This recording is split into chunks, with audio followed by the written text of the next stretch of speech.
Bienvenidos todos, yo soy Anderson Boscan en todas las redes, podemos seguir allí la conversación. Un abrazo a quienes comparten nuestros contenidos, los quiero más que si no los comparten. Y bienvenido, señor Jaime Nebot, ¿cómo le va? Muy bien, usted. Un saludo cordial a quienes siguen la posta. ¿Qué tal se acostumbra a la nueva vida? Perfectamente. Alguien en mis circunstancias le dijeron que se iba a aburrir y dio una respuesta que comparto. Nunca he estado más ocupado que desde que no tengo nada que hacer y nunca he estado más acompañado desde que estoy solo. La lleva bien entonces. Muy bien. ¿Cómo ve a su sucesora? Muy bien. Yo creo que Cintia está haciendo lo que tiene que hacer y sobre todo lo está haciendo para la gente, que eso es lo importante. En la función pública lo importante es el servicio y servir es cambiarle para bien la vida a la gente, especialmente a la gente pobre. Y eso se hace como se ha hecho durante los últimos lustros en la ciudad de Guayaquil y es lo que está haciendo ella, gastando poco, invirtiendo mucho, endeudándose solo para hacer obra, contando con la empresa privada como un socio que agiganta la inversión, que no implica trabajadores, que mejora servicios y que los hace más accesibles para el pueblo. De manera que yo creo que Cintia lo está haciendo muy bien. Se especulaba mucho de cuál iba a ser su reacción una vez que empezaran los cambios en el municipio y de si era posible que sucediera lo que sucede con las líneas de sucesión en la política, que terminan la mayoría de las veces en un distanciamiento o incluso en un enfrentamiento. ¿Ve usted esa posibilidad en el camino? No, eso es no conocerla a ella y no conocerme a mí.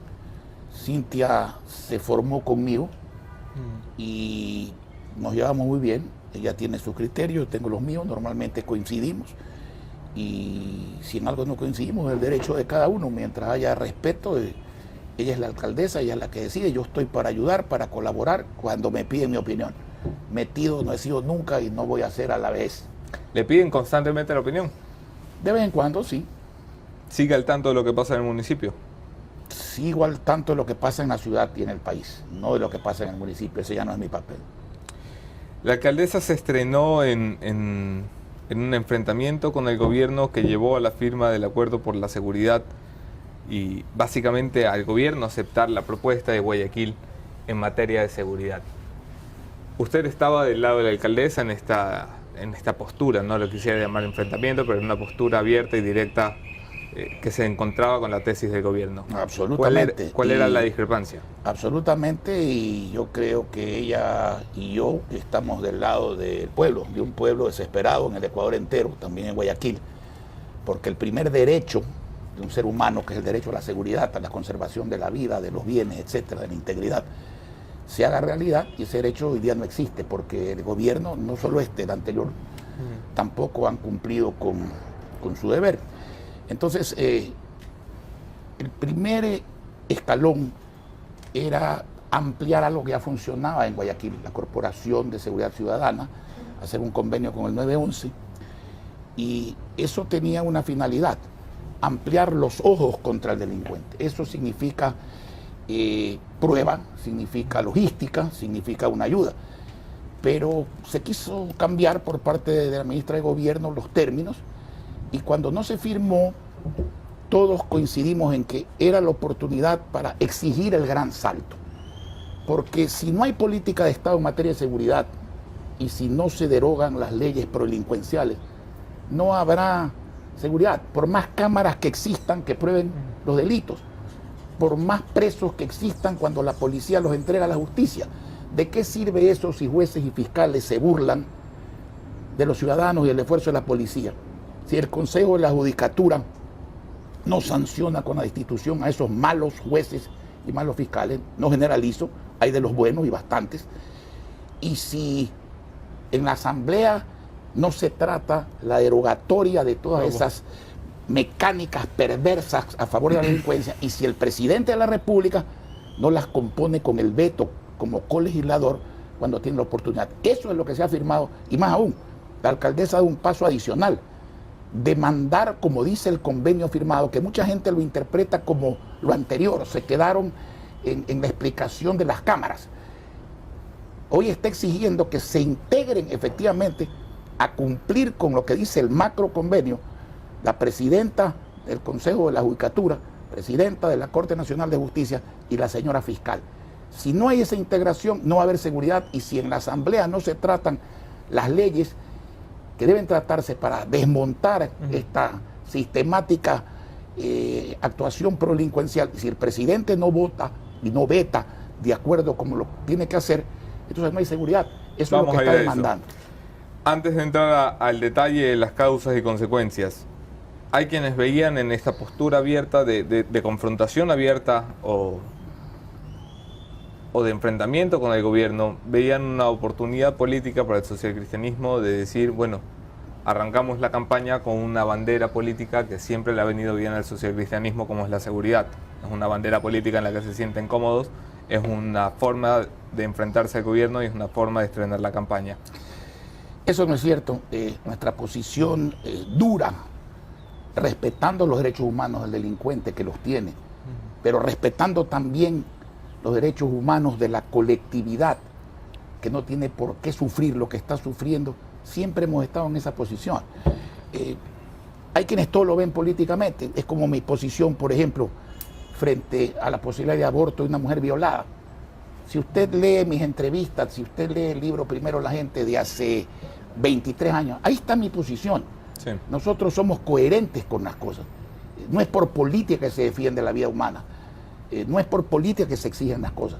Y cuando al gobierno hay que darle la razón, cuando la tiene, hay que hacerlo a cambio de nada. Y cuando al gobierno, como en lo económico, hay que criticarlo y fuertemente, más por lo que no hace que por lo que hace, no por lo que heredó, sino por lo que no resuelve, hay que hacerlo con frontalidad y no hay que cejar a ningún precio. Pero escucha usted a los analistas cuando dicen Nebot está tirando el centro. Quienes me conocen saben que yo nunca he sido un hombre de izquierda ni de derecha clásica.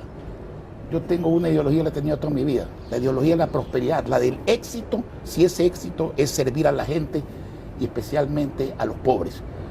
Ese es mi modo de ser. De manera que yo no creo ni en la extrema derecha, ultramontana, en el capitalismo manchesteriano, ni en el socialismo, ni en el comunismo, porque todas esas ideologías tienen un resultado común: destruir la prosperidad y empobrecer a todo el mundo. Volviendo a la seguridad, presentó usted, recuerdo que fue incluso en persona a la Asamblea Nacional durante la legislatura que presidía entonces José Serrano, miren qué poco le duró el poder a José Serrano, presentó un proyecto para reformar lo que considera son leyes prodelincuenciales. Un proyecto que estaba respaldado por más de 70 firmas. 81. Si la memoria no me engaña. Que parece que no son la mayoría porque no ha pasado nada en más de un año. Si tenía ya más firmas que los votos necesarios para aprobar las reformas, ¿qué pasó? ¿Por qué le congelaron el proyecto? O la gente no sabe lo que firma, o los que firman no saben hacerse respetar. Pero eso es parte del convenio que se ha firmado ahora. Saquen esa ley y le garantizo que esa ley no saldrá como se presentó. Entonces le toca al presidente corregirla con el veto. Porque si no, la ciudadanía va a ser burlada. Y eso no vamos a permitir. Eso no lo vamos a permitir. Como no podemos permitir muchas cosas más. ¿Pero usted cree que la inseguridad se corrige a punta de ley? No. La seguridad es fruto de muchas cosas. La inseguridad tiene causas. Y las causas son profundas. Analizarlas tomaría mucho tiempo, pero las tiene. El problema es que la sociedad no tiene por qué tolerar los efectos de esas causas, porque para eso está la ley. Usted me dice, se soluciona solo con leyes. ¿Qué va? Yo he visto buenos gobernantes con malas leyes y lo contrario. Sí. Cuando usted tenga gente decente en la justicia y cuando sancione a los indecentes con la destitución, y cuando tenga un ejecutivo preocupado por hacer lo que tiene que hacer, y cuando tenga formación y educación, y cuando se vuelva a estudiar cívica y se vuelva a estudiar ética, entonces podremos hablar de una meta cumplida. Mientras tanto, esto es una intención que tiene que transformarse en acción, que se ha abandonado hace 11 años. ¿Apoyó usted una consulta popular, al igual que gran parte de los sectores políticos que hacían oposición al correísmo? Una consulta popular que prometía una reinstitucionalización de este país, entre otras cosas, para poner orden en la Casa de la Justicia, si es que podemos llamarle casa. entre ese orden que se proponía estaban los cambios en el sistema judicial, desde la Corte Nacional de Justicia para abajo. Eso ha sido un intento fallido, o al menos fallido de momento, para dos consejos de la Judicatura, el transitorio y el definitivo. El definitivo entrampado en lo mismo que el transitorio, que es que no hay una mayoría sólida para pasar cambios con decisión y voluntad y prontitud. ¿Se siente decepcionado usted de haber apoyado una consulta como esa? Yo no me siento nunca decepcionado de hacer lo que tengo que hacer. El pueblo está decepcionado de que lo que se tiene que hacer no se haga y se está cansando. El problema es que hay gente que llega a la política para beneficiarse, no para servir, para luchar espacios para ellos y no darle espacio al pueblo. Por eso es que estamos como estamos. El problema es la gente, pero no la gente del pueblo. Es la gente que hay veces el pueblo elige directa o indirectamente para gobernar, ese es el problema. Pero usted fue una voz guía para esa gente, para el pueblo. Y seguiré siendo, y seguiré siendo. Y usted dio un voto de confianza para un proceso que a la final no se está concretando. ¿Y cómo no le voy a dar voto de confianza a la opinión del pueblo? La opinión del pueblo es sagrada, el pueblo es el dueño de la democracia. Ahora, quienes se burlan de la opinión del pueblo merecen sanción, definitivamente. ¿Y quién se está burlando? Los que no cumplen. Y ¿No ojalá se el atreve a dar pueblo... nombres? Son tantos que consumiríamos la entrevista. 2021. Había un titular de un medio de comunicación, no recuerdo si era La República o Primicias, que decía: Lasso asegura que Nebot no va a ser candidato en 2021. ¿Han vuelto a conversar ustedes dos? No, no deja de sorprenderme. En política pocas cosas sorprenden, pero no deja de sorprenderme que otros tomen decisiones por mí. Ustedes, y usted me ve obedeciéndolas. Mire, esa es una aspiración, ese es un sueño de quienes no quieren que sea candidato. Déjeme ponérselo con un símil, el deporte. El síndrome del suplente, el sueño del suplente, es que el titular no vuelva a la cancha. Porque si el titular vuelve a la cancha, el suplente vuelve al banco. ¿Ok? Entonces, sigamos. No se atreve usted a decir todavía si va a ser titular entonces. Yo siempre soy titular porque hago bien lo que hago. El problema es cuándo debo hacerlo. Pero eso lo sabrá usted en su momento. ¿Cuánto tiempo más va a torear la pregunta de si va a ser candidato o no? Nunca he sido torero, soy responsable, que es distinto. Pero dijo usted hace unos meses, primero tengo que convencerme a mí mismo. ¿Cuánto tiempo tarda eso? Bueno, esa es mi decisión y mi derecho. El pueblo lo sabrá a tiempo, pero no será porque otro decida por mí. ¿Se ve usted conversando con Guillermo Lasso? Yo me veo conversando con cualquiera que quiera oír y que merezca ser oído. Lasso merece ser oído. Cuando uno debe decir algo, tiene que ser cuando lo que dice es mejor que el silencio, así que prefiero pasar, como en el póker. Sigamos. El presidente de la República ha prometido que no va a la reelección y dentro de las figuras del gobierno pocas tienen posibilidades de despuntar con proyección política para una elección.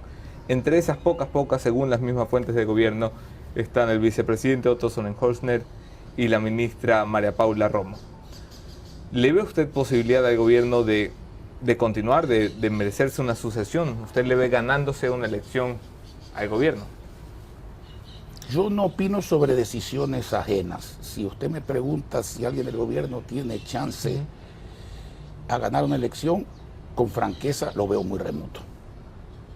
¿Y no apoyaría usted a un candidato de gobierno? No. ¿Mantiene lo que dijo hace un par de años, que el próximo candidato en 2021, sea usted o no sea usted, será un candidato del Partido Social Cristiano? Sí, señor.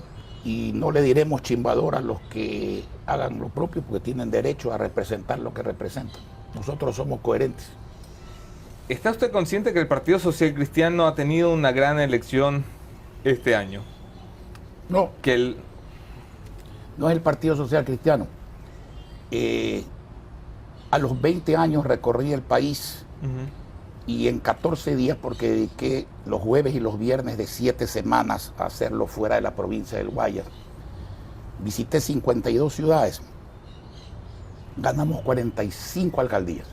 No el Partido Social Cristiano, el Partido Social Cristiano y aliados, porque yo recorrí el país con un discurso de fondo, claro que aterrizó en cada provincia, en cada ciudad, en sus problemas y en problemas comunes, defendiendo sobre la izquierda y la derecha la ideología de la prosperidad, pero defendiendo sobre los partidos, incluyendo el mío, el Partido del Ecuador, que es otra cosa. Si aquí no hay apertura, no pactos entre partidos, apertura ciudadana, si no hay un abandono del sectarismo, y si no se da cuenta la gente que el problema de hoy es económico, financiero, que se traduce en prosperidad, en la satisfacción de las necesidades de la gente, están mal. Y por eso triunfamos en las elecciones, no por el Partido Social Cristiano. Algunos diarios míos, pues, que no les guste lo que digo, y lo siento. Yo siempre pienso independientemente y actúo como creo que debo de actuar. ¿Se esperaba usted la derrota de grandes caciques del Partido Social Cristiano? Eso tienen que explicarlo ellos, pero si usted se refiere a la provincia del Oro, yo le voy particularmente a la provincia del Oro, Oro y decir otra cosa. El Partido Social Cristiano fue el partido que más votos tuvo en la provincia del Oro, aunque fue solo y sin alianza. De manera que no es un problema del partido. Y además esa votación es una votación para efectos de alcaldía. Eso es otra cosa. Pero era también una forma de medir lo que llama el modelo exitoso de Guayaquil. La primera ciudad a la que se importa con éxito el modelo guayaquileño es sin duda la capital del Oro. Sí, señor. Es en esa capital donde ha perdido el modelo. Es en esa ciudad donde el modelo barrió, porque Carlos Falqués Batallas, que perdió la prefectura, ganó ampliamente en Machala. Su hijo perdió, nuestros concejales ganaron. Explicaciones a ese fenómeno político hay que pedírsela a los actores de ese fenómeno político. No le veo con ganas de analizar las derrotas que ha tenido su partido. ¿Cuál quiere analizar? Esa particularmente. Le estoy diciendo, Falqués ganó, ¿a qué lo atribuye? El hijo perdió, el partido ganó. ¿Qué quiere que le diga? Blanco, redondo, gallina lo puso. ¿Qué análisis quiere? Macri se enfrenta a un escenario en Argentina que es poco promisorio. Macri, que recibía el apoyo de todos los que querían un cambio al socialismo del siglo XXI, lo escoge el pueblo que quiere salir del siglo XXI, del socialismo del siglo XXI, y está a punto de enterrarlo el mismo pueblo. ¿Qué lectura le da? Mire, un hombre respetable como es Mauricio olvidó una frase del general Perón. El órgano más sensible del cuerpo humano es el bolsillo, que se conecta directamente con el estómago y la satisfacción de las necesidades básicas de un pueblo de cualquier país. La macroeconomía es muy importante para que un país esté bien, pero si esa macroeconomía no tiene relación con la microeconomía, el estómago y el bolsillo del ciudadano, especialmente del pobre, no es eficaz y no es solidaria, lo que se produce es una grave injusticia social, un gravísimo problema económico y la liquidación de cualquier aspiración política. Eso es lo que tiene que saber un mandatario. Hay que saber conjugar las cosas. Quien analiza estas cosas, quien toma estas medidas macroeconómicas, generalmente son gente de organismos internacionales, burócratas internacionales, que tienen, por ejemplo, tienen la religión común del Fondo Monetarismo generalmente, o gente rica de los países donde se toman las medidas. Y entonces ellos no saben distinguir, por ejemplo. Creen que una Coca-Cola vale lo mismo para el rico que para el pobre. Eso es mentira. El precio es el mismo. Pero la incidencia de ese precio en una persona desempleada o un hombre que gana $400 o 4.000 o 40.000 es bastante distinta. El rico tiene problemas, pierde, gana menos, pierde más. No tiene el problema de no tener dónde enterrar al padre, dónde curar a la madre, del cupo del hijo en la escuela o en la universidad, de no poder pagar las planillas de la hipoteca, del carro o de la batidora. Y entonces eso se traduce en el voto, pues. Eso se traduce en el voto. No hay divorcio entre tener una buena macroeconomía y una buena microeconomía. Y lo que yo le digo no es un discurso, pues. Yo lo hice realidad en esta ciudad. En la ciudad de Guayaquil, y no lo digo yo, lo dice el INEC, es la ciudad donde hay menos pobreza extrema del Ecuador. Es la ciudad más equitativa del Ecuador según el índice de Gini. ¿Y por qué? Porque aquí nos endeudamos solo para hacer obra. Porque aquí gastamos poco, menos del 15%. Y 85% va a la obra. Porque tenemos menos empleados de lo que tenía Febres Cordero hace casi 20 años. Porque sabemos exigir a la empresa privada, pero también valorar la empresa privada para agigantar la obra pública. Porque tenemos crédito a 37 años plazo, 17 de gracia, 1,5% sobre el LIBOR. Esto no es un discurso, es una experiencia. Durante muchos años defendió usted que el Ecuador podía verse reflejado en el espejo venezolano, hablando del socialismo de Chávez y Maduro si no tomaba correcciones a tiempo. ¿Hoy ve usted posibilidades de reflejarnos en el espejo argentino? Si se sigue el modelo argentino, por supuesto. Pues. Mire, si usted tiene un negocio en quiebra, símil del Estado ecuatoriano en quiebra, Okay. y usted toma plata de un banco para pagarle a otro, usted hace bien, porque si no, el banquero al que usted le debe lo quiebra, en el sector público o en el privado. Eso es la macroeconomía. Ahí no critico al Fondo Monetario, porque el Fondo Monetario presta a largo plazo, presta con bajo interés, presta generalmente cantidad suficiente. Pero con eso no basta, pues. Eso tiene que ser aparejado a manejar bien el Estado, a curar los defectos del Estado, a dejar de dilapidar en el Estado. Porque si usted presta plata a ese ogro filantrópico, como lo definía Octavio Paz, para que siga dilapidando, lo que va a hacer es una quiebra más grande. Y hay algo peor. ¿Quién debe pagar la farra? El que farrea, pues. Hay que ajustarle el cinturón al obeso del Estado, no al pueblo que ya no tiene cintura. Porque si usted hace eso, aparte de la injusticia, y eso es lo que no entienden los macroeconomistas, usted está retirando plata del pueblo para ponerla en el Estado. La plata que usted retira del pueblo es plata que no compra, es plata que no paga. Y cuando usted no compra y no paga, el que vende no vende y no cobra. Y si usted no vende, no hay IVA.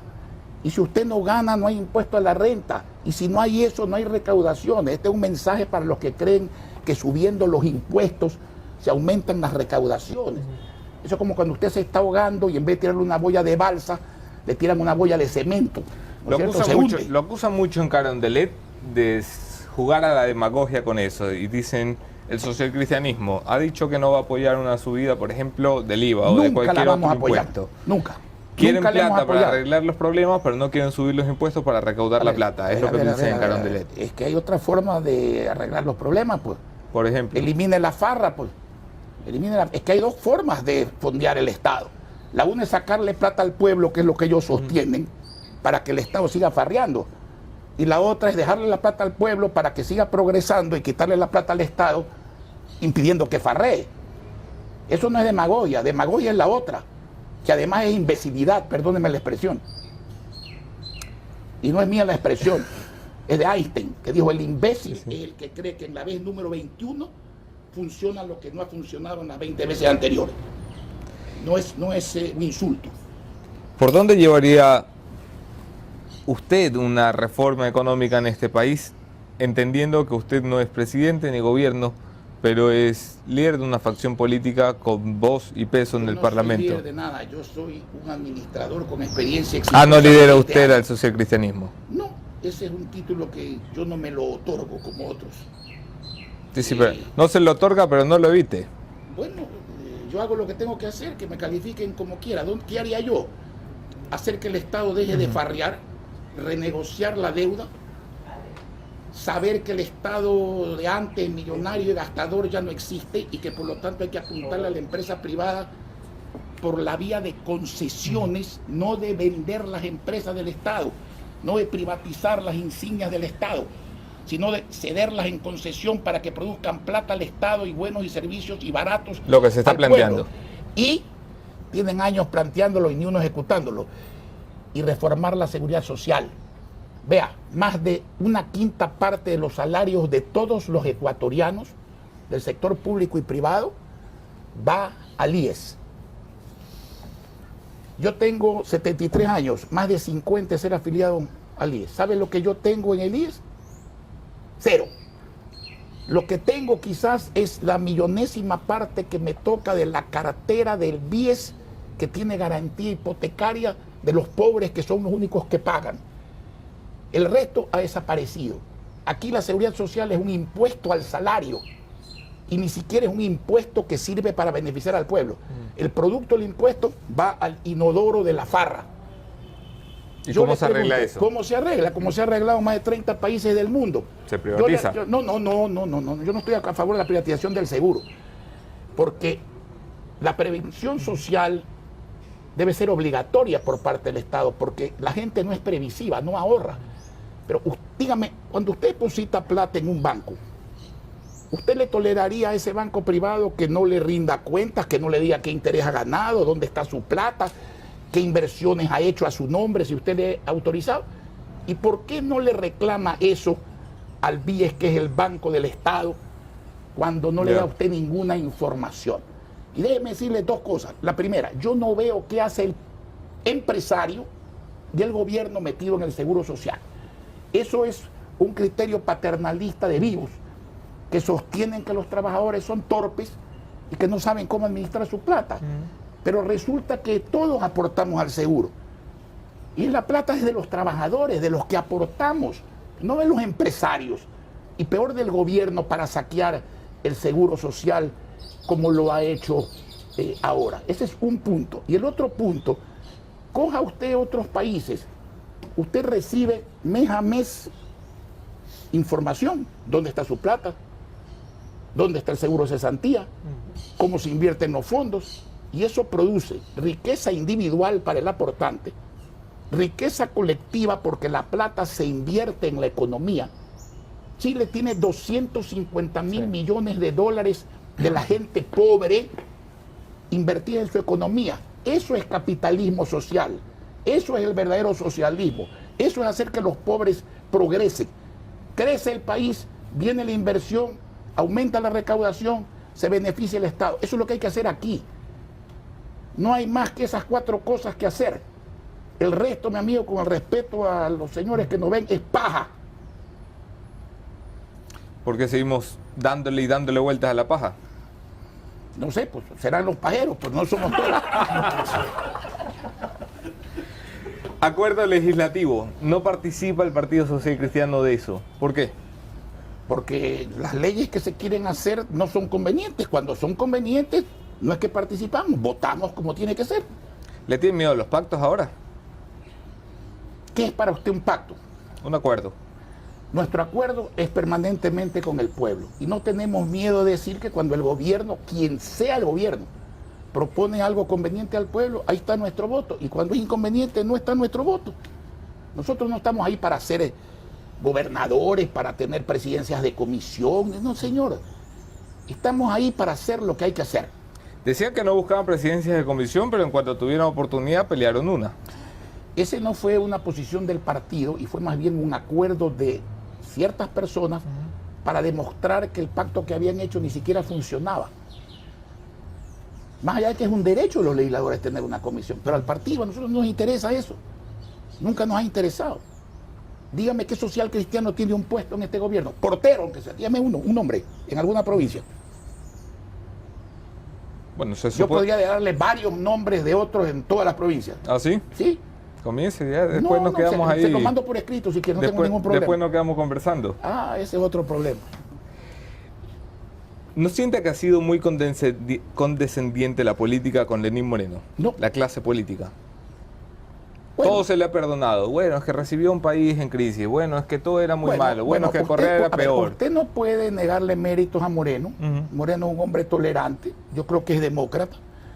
Yo creo que ha emprendido una guerra contra la corrupción. No sé con qué resultados, pero por lo menos filosóficamente existe eso.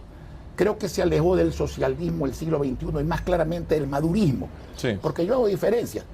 Si Evo Morales es socialista del siglo XXI, es un socialista de éxito. Maduro, perdónenme la expresión, dista mucho de ser lo que un ser humano normal es. ¿Ok? Yo creo que Sacó al señor Assange de donde nunca debió haber entrado. Creo que ha impulsado leyes importantes como la de inversión y promoción de exportaciones con la vuelta al arbitraje internacional, sin el cual no hay inversión. Ahora, ¿dónde está el talón de Aquiles? La economía. Recibió una catástrofe. Su equipo económico ha hecho poco o nada por salir de allí. Y no solo se peca por acción, se peca por omisión. Y el presidente es pecador. Por omisión, sí. Y en eso no tendrá nuestro respaldo jamás. Yo no debo reconocerle sus méritos. Pero... Hablando de Maduro, el gobierno asegura que gran parte del problema económico es que el país ha tenido que absorber 280.000 personas, por favor, que no estaban presupuestadas. Se lo digo textualmente, que estas son declaraciones que nos ha dado hace poco un alto funcionario del gobierno. Bueno, desde que se inventaron las excusas todo el mundo queda bien, ¿no? Ese es un dicho que lo conocemos todos. Miren, el problema de la migración es un problema difícil, ha puesto en jaque cuando se maneja mal a gobiernos muy importantes, a Francia, ¿sí?, Alemania. Te voy a decir qué es lo que pienso yo respecto a eso. Primero hay un problema humano, del cual usted no se puede desentender. Dios no quiera que los ecuatorianos algún día tengamos que pasar por el terrible éxodo de los venezolanos, por ejemplo. Hasta ahí, perfecto. Pero usted tiene que controlarlo. Usted debe exigir a quien viene para quedarse. A quien viene en tránsito, tránsito es libre. El tránsito debe ser libre. El tránsito es libre. Okay. Obviamente el tránsito libre y ordenado y controlado. Muy bien. Usted debe exigir que no tenga un pasado delictivo la persona que viene. Que no tenga un juicio en curso, porque yo puedo no ser asesino condenado por tener un juicio por asesinato. Y luego simplemente que demuestre que viene a ejercer algún tipo de actividad conveniente al país, como pasa en países donde se maneja bien la migración, y sobre todo que venga a cumplir con las leyes y ordenanzas del país. Se tiene que exigir eso, porque si eso se exige a los ecuatorianos, ¿cómo no se lo va a exigir a usted extranjero? Entonces, evidentemente. Este es un problema de equilibrio. Le hago una pregunta. No es problema de xenofobia, ni problema de ingenuidad. Es un problema de hacer lo que hay que hacer. ¿Usted sabe cuántos meses de trabajo le puede costar a un venezolano conseguir un certificado de pasado judicial? Casi un año de trabajo, en términos monetarios, ¿no? Bueno, pero usted tendrá que concordar conmigo que ese es un problema lamentablemente ajeno, porque si bien yo le doy la razón en su preocupación, usted tendrá que dármela en cuanto a que usted no puede admitir la entrada de delincuentes a un país, pues, ¿no es cierto? Entonces hay que buscar un equilibrio. El equilibrio no puede ser migración abierta, venga cuando le da la gana, venga a hacer lo que le da la gana, venga el que quiera, ni tampoco decir aquí no entra nadie y adoptar políticas tremendistas y aicionistas en ese caso, porque además no son humanas, no son condescendientes con el criterio y la actitud que uno tiene que tener con los ciudadanos del mundo, porque en el fondo todos somos ciudadanos del mundo. ¿Qué hay del ejemplo europeo de la política de cuotas? Cada país acoge una cantidad de desplazados en las posibilidades que caben dentro de las realidades de cada país. Vea, la discusión filosófica y jurídica es una, la realidad es otra. La señora Le Pen ha llegado a donde ha llegado con el voto popular por sostener políticas extremistas. En Alemania, Angela Merkel, cuando los señores de izquierda se hicieron verdes y los verdes casi la tumban, fue por eso. Cuando usted ve que la gente quema a un violador o lo mata a un violador, ¿sabe por qué es? Porque no hay una justicia que garantice que ese violador va a estar 30 años en la cárcel. Entonces, cuando la gente sabe que el violador de su hija va a estar 30 años en la cárcel, cree en la justicia. Cuando la gente sabe que el violador de su hija ha salido para ver si viola a la otra, entonces lo queman. Entonces, si usted exagera por un lado, va a tener consecuencias extremas en el otro. Hay una palabra mágica en el éxito, muy sencilla y chiquita, se llama equilibrio. Equilibrio no es inventar el agua tibia que lo inventaron hace rato. Equilibrio es eso. Saber qué se hace, cuándo se hace, cómo se hace y hacerlo con justicia en bien de los demás. Consejo Nacional Electoral. En los pasillos de la política se acusa al Consejo Nacional Electoral de tener vinculaciones con la política, especialmente con el socialcristianismo. de Diana Tamaín se dice lo que se decía de Alexis Mera, como le preguntó Luis Eduardo Vivanco a la señora Tamaín, que era socialcristiana y correísta al mismo tiempo. O sea que la señora Cero, que es puesta por el gobierno, social cristiana. Que la señora Tamaín, que es puesta por la CONAIE, es social cristiana. El señor Cabrera sí es social cristiano, con todo derecho, porque nos correspondía. El señor Pita no es de Creo. El señor... Verde Soto. Verde Soto, ¿de quién es? De las organizaciones sociales. Pero vota con el señor Pita siempre, ¿no es cierto? Y dígame, ¿quién intentó hacer el fraude en Los Ríos? Nosotros fuimos las eventuales víctimas del fraude de Los Ríos. ¿Quién intentó hacer el fraude al señor Orlando porque era correísta en Manabí? No me haga hablar más de la cuenta, pero usted es un periodista de investigación, investigue. Han llegado al extremo de decir fraude en el Guaya. Imagínense, candidatos de 2,5% contra candidatos de 55%. ¿Cómo así si tenemos tanto poder? Ganamos 15 alcaldías y perdimos 4 con diferencias de 20 y 80 votos. Nosotros nunca hemos hecho fraude. No nos lo vamos a dejar hacer, que es la intención que otros tienen. ¿Usted confía en este CNE? Yo confío hasta aquí en este CNE. ¿Qué significa esto? Que hasta aquí no han dado motivos de confianza. Que por si acaso... porque han actuado con la ley. Pero hay otros que quieren asaltar el CNE para hacer fraude porque no tienen votos. Y entre dos rotos no hacen un cocido. Aquí no están tratando con ingenuos. Esa es otra cosa. Hay una reforma... Igual, mi amigo, que somos claros, ¿no es cierto? Nosotros primero sostenemos una tesis. Después la defendemos, por ejemplo, en una asamblea. Y le voy a poner un ejemplo. ¿Usted cree que es posible que la teoría de que alcaldes y prefectos entreguen el IVA, dizque para que se lo devuelvan? ¿No le parece a usted sospechoso que yo le entregue algo a usted para que usted me lo devuelva? Hay una sola explicación a eso. Que si usted me obliga a eso, usted va a usar mi plata. Eso es lo que hace el gobierno con la plata ajena, de las rentas que corresponde por ley con constitución a los organismos seccionales y con la plata del IVA. Hemos presentado un proyecto para acabar con eso. ¿Qué dice el proyecto? Supriman el IVA. Es en cuanto a la entrega y devolución. Simplemente, ¿para qué entrego? Para que me devuelvan. No entrego. Y la plata que en billetes se colecta para las ciudades y provincias, entréguelas en billete y dentro de los 30 días. Y si no, sanción de destitución para el ministro que incumpla. Esa es nuestra ponencia legislativa. Si de ahí tenemos que pasar a la fiscalización política, lo vamos a hacer. Y si de ahí tenemos que pasar a las acciones legales o populares pertinentes, lo vamos a hacer. No importa que atemoricen a los alcaldes, que los amenacen. No importa que aprovechen su desesperación para ofrecerles lo que no van a cumplir. Entre ellos devolverles los que no le devuelven y los que nunca debieron haberse llevado. Vamos a seguir defendiendo a los alcaldes. Aún así somos coherentes. Le ganaron la AME, ¿no? Primero, el candidato que ganó es de Creo, no como quieren hacer creer, es de Podemos 62, fue puesto por el gobierno.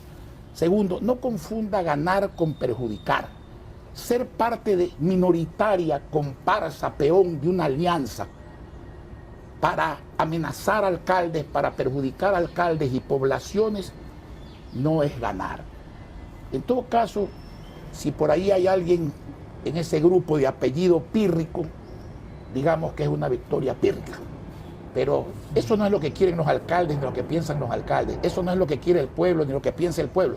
Nosotros lo vamos a seguir defendiendo a todos, porque sabemos lo que piensan y sabemos lo que quieren. Si usted quiere extrapolar eso a la presidencia de la República, permítame, dígale a quien piense, concejales nuestros que no han salido, y eso que tenemos 12 de 15, teniendo el doble o el triple de votos de los que han salido. Y encima quieren cambiar eso. Mire, el que no tiene votos tiene que acostumbrarse a que no tiene votos. A ver, pero en 2016, ¿sí? En 2016, ¿sí? Usted me decía en una entrevista para Diario Expreso, ¿sí? No puede ser, hablando del correísmo, que quienes ganan el 45% de los votos controlen el 100% de la asamblea. Refiriéndose a la asignación de escaños del método de Hon. A ver, Yo le voy a decir ahora? una cosa. Primero, el método de Hunt al que usted se refiere no es el método de Hunt. Es un método de Hunt reformado. Correcto. O es un Webster Alterado, degenerado, sí, ya, sí, sí. si usted quiere. Ok. El método de Hunt decía, elija a los ciudadanos que más votos tienen combinando los votos de una lista con los votos individuales. Esa es la verdadera democracia. Si usted admite la lista, esa es la verdadera democracia. Cuando usted empieza a hacer este tipo de malabares, es cuando vienen todos estos problemas que son criticables. Han cambiado todos los perdedores, siempre cambian los métodos. Yo le puedo decir que aquí en la provincia del Valle han tenido todos los métodos. Nunca nos han derrotado aquí. Pero ese Desde método le favorece al 1984. Partido Social Cristiano en Guayas, ¿no? No, favorece a los que tienen votos. Favorece a los que tienen votos. Usted me ha oído a mí quejarme de los resultados en una provincia donde nosotros tenemos menos votos. No, porque esas son las reglas del juego. Aquí hay unos que quieren reglas que les beneficien. Cuando no les benefician, las cambian. Cuando siguen sin votos, las quieren cambiar de nuevo. Lo que tienen que cambiar es su actitud frente al pueblo para tener votos. Voto facultativo, también está en contra. Estoy en contra también. ¿Por qué? Porque Hay yo que creo obligar a la gente a ejercer su derecho. Sí, señor. Uno no debería obligar a la gente a ejercer su derecho. Pero es cívico votar. Es un deber votar.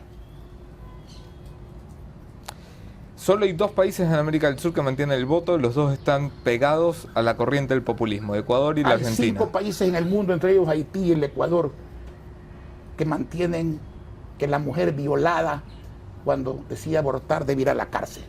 Así que esas estadísticas son ¿Y usted está a favor de cambiar eso? ¿No Yo está a estoy a favor, favor. Yo de estoy- cambiar lo del voto facultativo, lo del voto obligatorio por voto facultativo? No estoy a favor de eso y estoy a favor de cambiar la ley en cuanto al aborto por violación, porque déjeme decirle lo siguiente. Yo creo que todos debemos defender la vida desde la concepción y condenar el aborto. Eso no está en discusión. Lo que está en discusión en una sociedad responsable es qué normas debe aplicar la sociedad cuando una mujer violada, pese a la penalidad de la ley, pese a los consejos de su familia, decide abortar.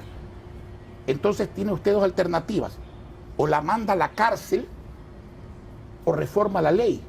Y yo la pregunta que le voy a hacer, porque una mujer violada, que usted la manda a la cárcel, tiene 4 penas: haber sido violada, ver cómo el violador generalmente se burla de ella saliendo con artimañas legales o no siendo apresado, el aborto en sí mismo y la condena a la cárcel. Yo hago una simple pregunta: si se tratara de una hija de alguno de los que me escuchan, ¿usted denunciaría a su hija y la llevaría a la cárcel? Y si usted no hace eso, ¿por qué se rasga las vestiduras y quiere que la hija de otros que está en similares circunstancias, esa sí vaya a la cárcel? Eso es lo que aquí está en discusión. Y el presidente Giscard d'Estaing en 1975 era un presidente católico e impulsó la ley. Sí. Entonces, eso de que son tantos países, unos son tantos países, mire, la mayoría no siempre tiene la razón. La democracia se rige por las mayorías, pero la mayoría no siempre tiene la razón. Uno tiene que defender lo que cree. Esa es la sinceridad política. ¿Qué cree usted del Yas Unidos? El movimiento Yas Unidos, que está Yo pidiendo creo que lo su siguiente. consulta irrespetada después de la recolección de firmas se Mire, ponga en marcha ahora. Mire, señor, yo creo en el desarrollo sustentable. Hoy día pensar que usted puede explotar petróleo o minería sin respetar el planeta, sin mitigar, es inaceptable. Pero la tecnología de hoy día permite una explotación racional que conjuga el desarrollo económico y el progreso de un país con el respeto al planeta. ¿A quién se le puede ocurrir que no hay que explotar el petróleo y que no hay que explotar los minerales? Y déjeme decir una cosa, usted sabe, Aunque esto esté dentro del Yasuní. si usted no le hace daño a la biodiversidad, usted tiene que hacerlo, pues. Yo no conozco cómo usted renuncia al progreso. ¿Acaso que renunciar al progreso es conveniente? Lo conveniente es acceder al progreso respetando la naturaleza. ¿Usted sabe cómo se combate el efecto nocivo del petróleo? Con minerales, pues precisamente. Entonces, ¿cómo es eso? Usted defiende la ecología, pero no quiere minerales que amortiguen el efecto nocivo del petróleo. Más allá de si está a favor de la explotación o no de minerales Sí. o de petróleo, yo quiero saber si usted está a favor de que esto sea llevado a una consulta, de que los muchachos que recogieron firmas para ir a una consulta y preguntarle a este país A de una qué lado de la historia nacional, quieren sí. estar. A una nacional, sí. A una Ellos local, quieren- no. Ellos quieren ir a una A una nacional. nacional, sí. ¿Sí? A una nacional, sí. Si los ecuatorianos queremos probarnos y privarnos de que el petróleo se explote y que se explote la minería, pues bueno, hemos escogido un camino que nos conducirá a cierta parte que la hemos escogido. Pero lo que no puede ser posible es que una comunidad diga, yo hago aquí lo que me da la gana, aunque perjudique al resto de ecuatorianos. Yo no estoy de acuerdo con eso. ¿Sabe por qué no estoy de acuerdo con eso? Y se lo voy a decir. Y le voy a poner un ejemplo claro. Haga pues usted una consulta aquí en Guayaquil y pregunte cuántos guayaquileños quieren que Guayaquil sea provincia. Aún, ¿cuántos quieren que Guayaquil sea país? ¿Usted cree que yo soy un irresponsable para motivar una cosa como esa? Cuando usted es parte de una comunidad, usted tiene que manejarse dentro de la comunidad, pues. Usted no puede tomar medidas que con ilusión óptica o con realidades promisorias sea conveniente para usted y sea lesiva para los demás. Pues no puede hacer eso. Soy irresponsable. Y yo lo digo porque yo digo lo que pienso.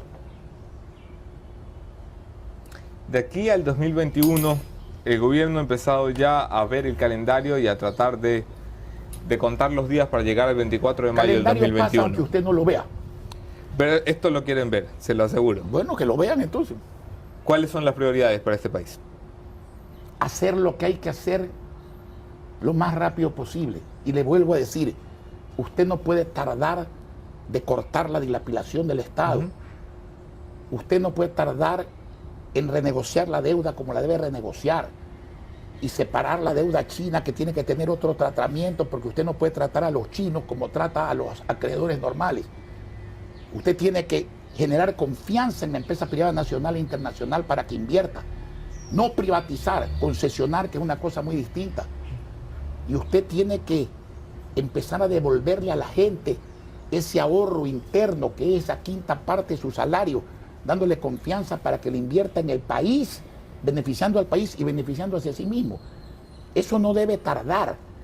Tiene muchos años de atraso. Yo decía en mi campaña que la prosperidad en el Ecuador no puede esperar porque está muy atrasada. No hay que ser egoísta para decir el país se va a fundar el año 21. No, el país tiene urgencia de aprender a nadar para no ahogarse, que es otra cosa muy distinta. Me quedo con eso, abogado Jaime Nebot. Gracias a Gracias por usted. acompañarnos.